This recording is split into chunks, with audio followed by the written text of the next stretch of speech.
Alright, so here we are doing the Aurora journal entries. I will not be reading the diary because these play at the beginning of every chapter. So we've already listened to those, but let's go ahead and begin with the crew. First one is Anna. Anna, my Anna. From the very beginning I thought I was not worthy of you.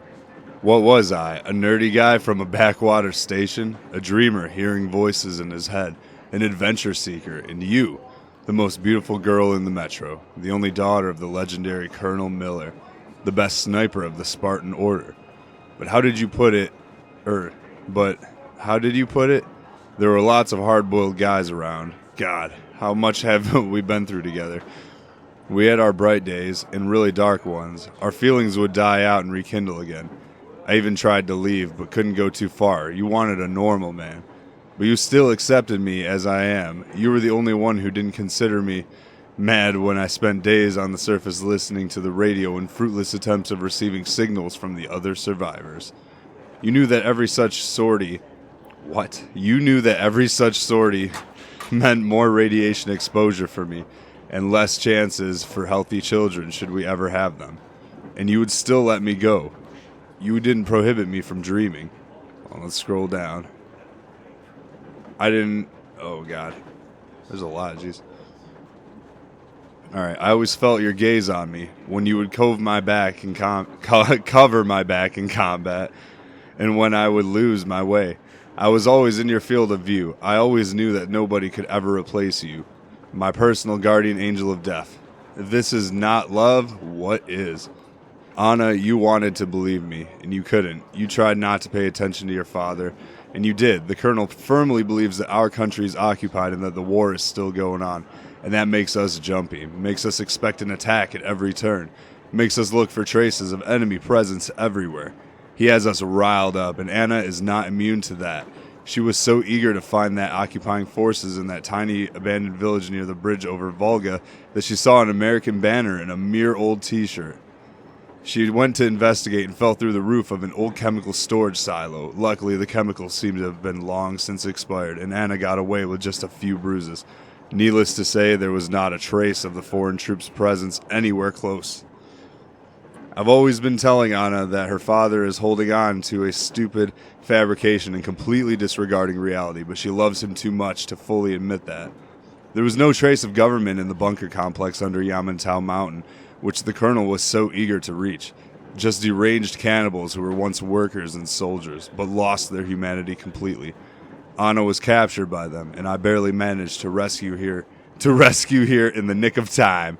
She was furious, shouting at her father, who could not believe that the war was long since over, but already seems to have forgiven him. I sincerely hope that, with the maps we recovered in the Caspian Desert, she will finally manage to persuade her father that we can forget about the war and finally settle somewhere. It's time we found a new home, where Anna and I could finally live like a proper family is supposed to.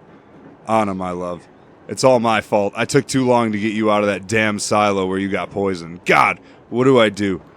During Stepan and Katia's wedding, Anna just collapsed and started coughing up blood. The poison has been slowly destroying her lungs. We have nothing to treat this with. The best we can do is ease her pain and hope for a miracle. Anna keeps a brave facade, makes jokes, but she's no damsel, but a real fighter. But I just can't stop asking myself questions. Could I have prevented this? Is it all my fault? How do I save her? God, how much time does she even have left? My fault is wider and deeper than just that. It was I who dragged Anna, my dearest Anna, out of Moscow, out of the metro where she could have lived a normal life, could have given birth to children, our children, dragged her where? To her death. In the river valley where the fresh air was supposed to cure her, the very valley we had to fight through half the country to reach, and Anna got even worse. Now her only chance is Renergan F, the medicine mentioned in the notes left by Katia's mother. And to give Anna that chance, I am ready, die. We are going to Novosibirsk. Alright, so that was Anna's. That was really long. I'm guessing Colonel Miller's will be really long too. But here we go. Miller. Colonel Sviatoslav Konstantinovich Melnikov. I don't know. The founder and the permanent commander of the Order of Sparta. Miller picked and trained each Spartan individually. He was the only one to come to the rescue of my home station when we were under attack by the Dark Ones. He was the only one to stand between the communists and the Nazis and prevent the conflict which could well spell the ultimate end of our civilization. It was Miller who accepted me into the order and blessed our union with Anna, his only daughter. I became his son-in-law, but could never amass the courage to call him Dad. Nothing but Colonel, with a Sir, of course. In the D6 defense, the Colonel lost the best fighters and his old self. Something is forever broken in him. In him. He became cold, completely intolerant of any dissent. Sometimes I feel he's sorry he didn't object his daughter marrying me. He would have probably preferred Hunter as his in-law.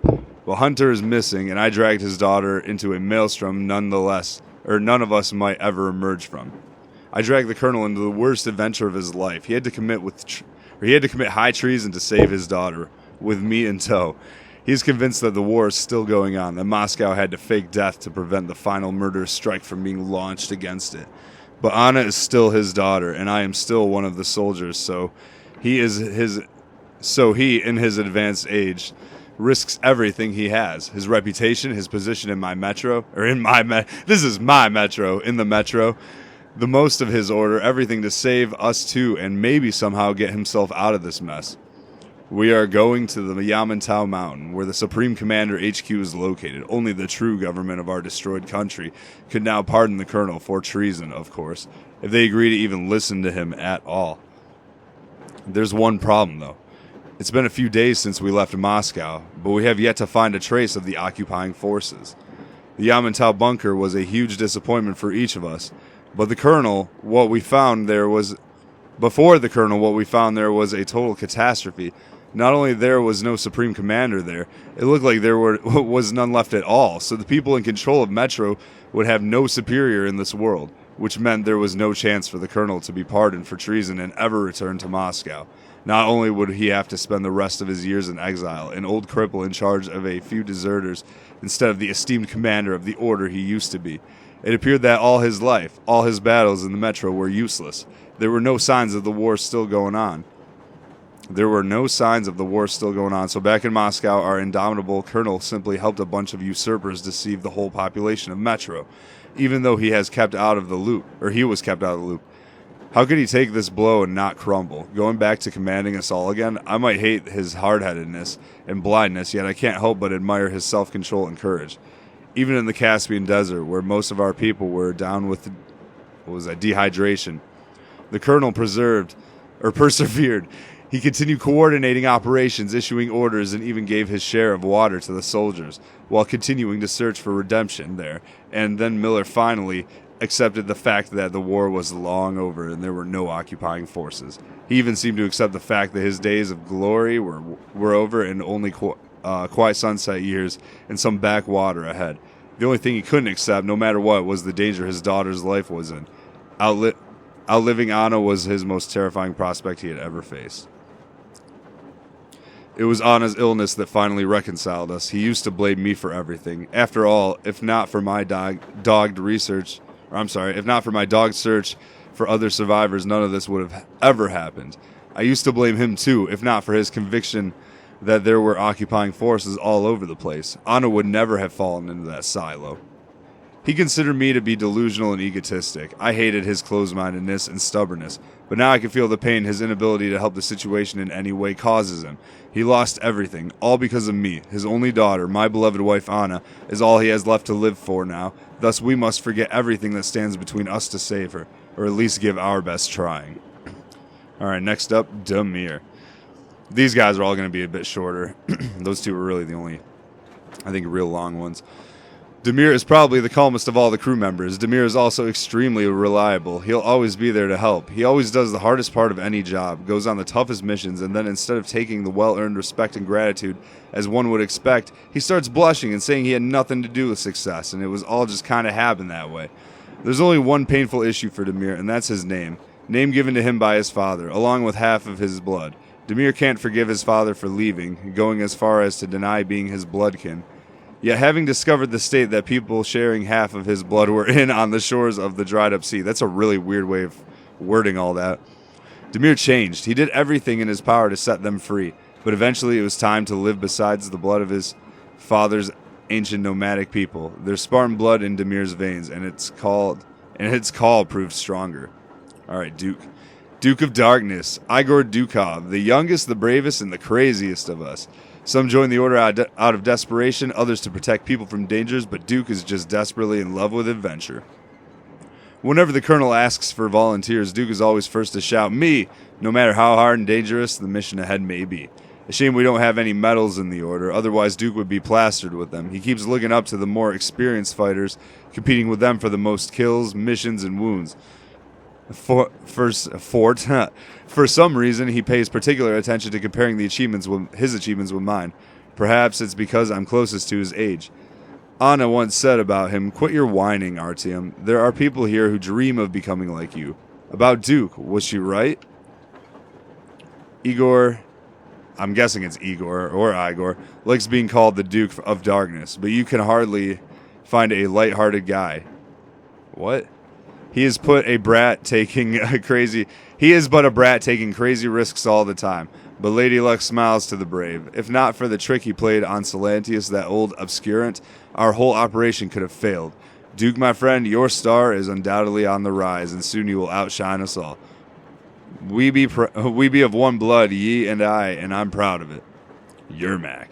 The Aurora's permanent helmsman, Yermak, knows her every detail down to the smallest bolt and feels every change in the work of any of her numerous, and truth to be told, quite worn-out mechanisms with his heart. Yermak fit into our group so easily and naturally, it seems he was with us since forever, and yet Anna and I met him on a Hanseatic base where Yermak first helped me find my wife and then lead us in the hijacking of our beloved cruiser.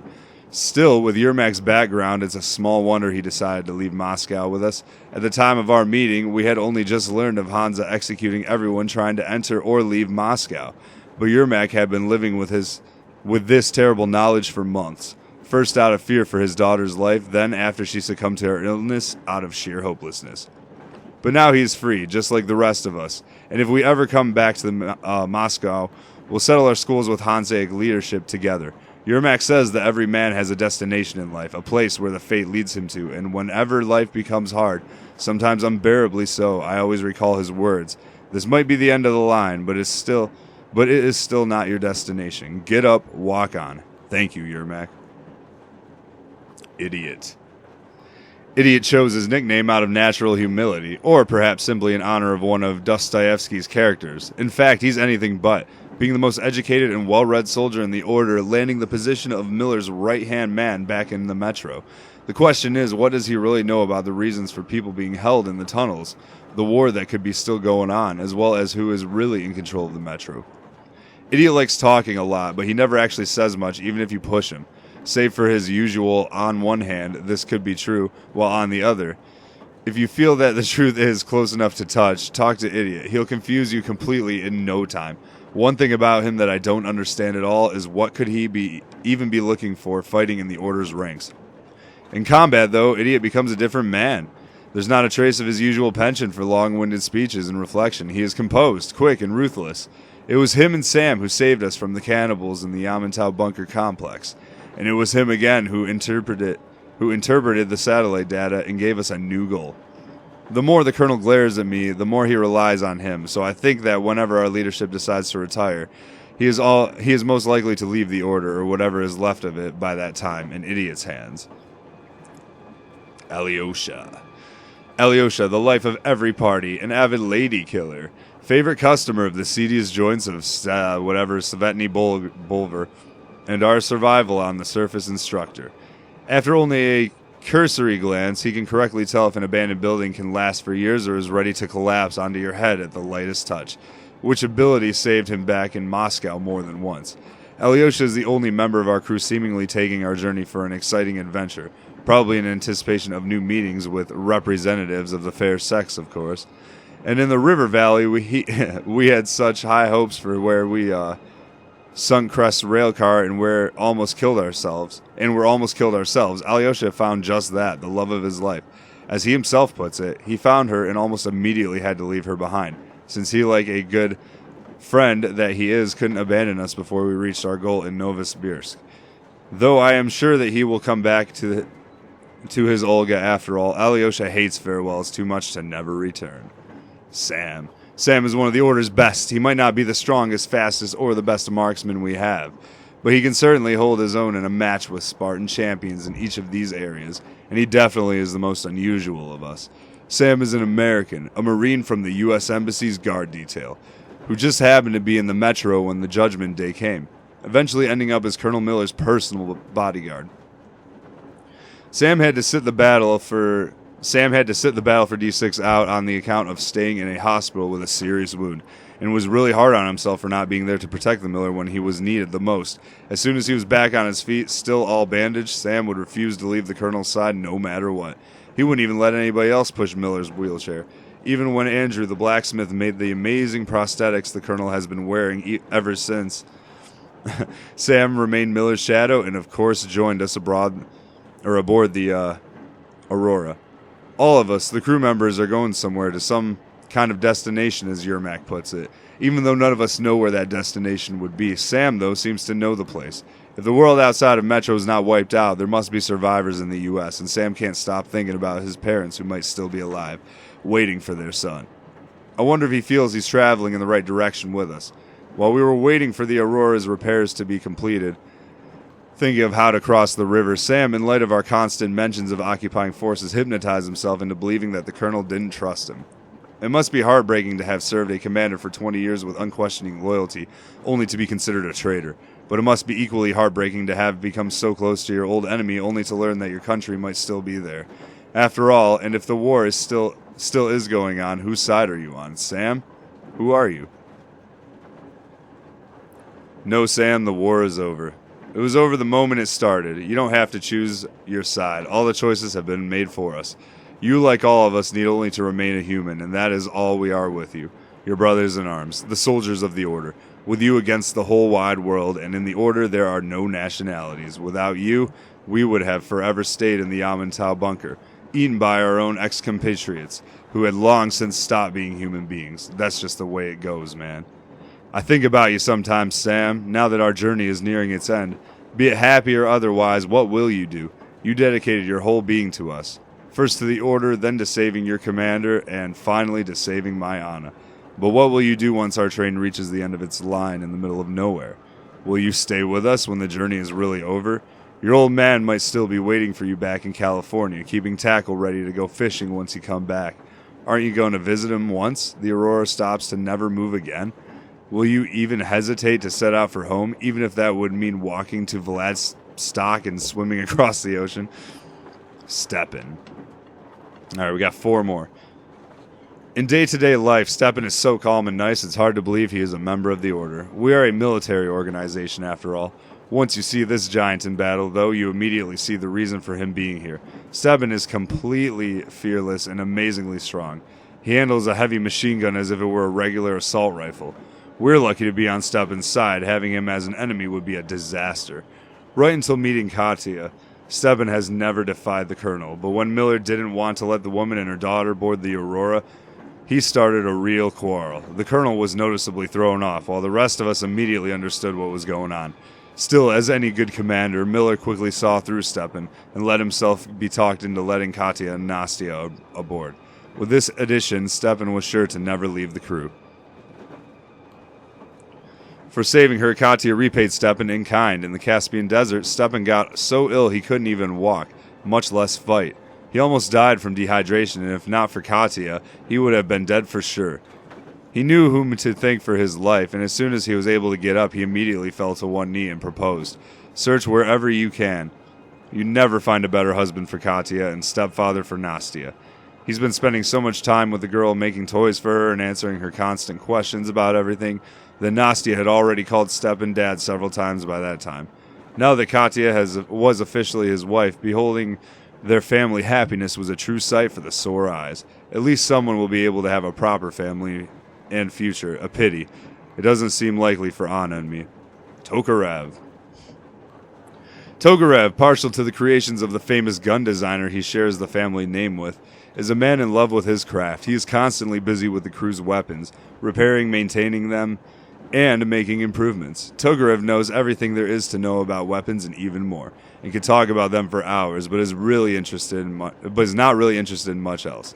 Still, he doesn't just care for our firepower, but also works on our gear, constantly adjusting and inventing new things, laboring day and night to make sure we all perform to the best of our ability without being hindered by inferior equipment. What would we do without him? On a side note, he seems to be quietly and hopelessly, unrequitedly in love with my Anna. He's always worried about her, thinking of her, talking about her, but I can't even bring myself to feel jealous. I didn't know that. Wow. Okay, Tokarev. Katya and Nastya. I can't really imagine what Katya and Nastya had been through, and how they managed to keep their sanity, much less remain as optimistic as they are. A little girl and a tender woman proved to be tougher than fate, taking all the blows it could throw at them squarely, and those blows were many and mighty. They had arrived at Volga with a group of migrants who were out on a quest for a better life. The quest ended with them finding a new faith and their death along with it. Of course, Silantius didn't kill anyone himself. He didn't even order anyone killed. Still, his holy ritual where an initiate must dispose of an electric anomaly to be accepted into the fold. How is it different from a murder in cold blood? It's no wonder that the colonel let Stepan and Anna coax him into letting Katya and Nastya aboard the Aurora, even though there must be numerous dangers waiting for us still. I would argue that these ladies are tougher than some battle-hardened troopers. Besides, Katya is a trained nurse, and we will most probably need all the medical expertise we can get. Katya really is amazing. If not for her efforts, our crew was bound to stay forever in the Caspian sands. We survived in the metro tunnels. We won the Battle of D6. We survived where anybody else would die. But dehydration and infections of the desert had almost done us in. Stepan, despite all of his strength and resilience, would have definitely died there, had Katya not nursed him back to health. It seems she would have never forgiven herself, and had she not been able to. Katya herself, however, she suffered from the heat. Never let that show. Driven by her example, Nastya not only didn't whine in the slightest, but did her best to help her mother tend to the sick. What in the world would we have done without them? At last, a joyous event aboard the Aurora. Our Stepan has proposed to his savior, and she accepted.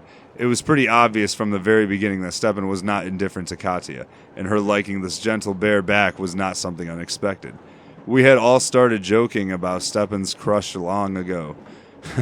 But he is too shy for his own good, so it took him a while to finally propose. Still, it happened, and they were wed by our colonel, also serving as the captain of our land battleship. That's when trouble struck. Katya is beside herself with worry, as she blames herself for misattributing the symptoms of Anna's poisoning. Katya managed to stabilize Anna's condition after the bout during the wedding, and says she knows how to cure my wife, but she obviously doubts her own competence, constantly comparing herself with her mom, who used to be a real doctor and scientist. The Renergan F medicine Katya told us about seems to be Anna's only hope. There's nothing else to hope for, so I have to believe this medicine's power and Katya's ability. Katya promised me to make sure that Anna survives our trip to Novosibirsk no matter what. We only need to get there, and then it all depends on me, Katya. Please be right. And then last but not least, Cress. An avid storyteller, a talented mechanic, and a natural-born adventurer who traveled all across the vast expanses of this threatening world of the surface, so alien to us, who'd been through hundreds of scuffles and struck thousands of deals, quite a few of which could well be of the less scrupulous sort. I don't know if Cress will be journeying with us for long, but I am not surprised he had such an easy time fitting in. Right from the start, he gave us the hand with fixing the Aurora, gave us the rail car he'd been using in his adventures, and then went with us on a mission to capture the tugboat, giving Duke and me the cover we needed to infiltrate the bridge. It's no wonder that even our usually cautious colonel had no second thoughts about welcoming Cress into the crew.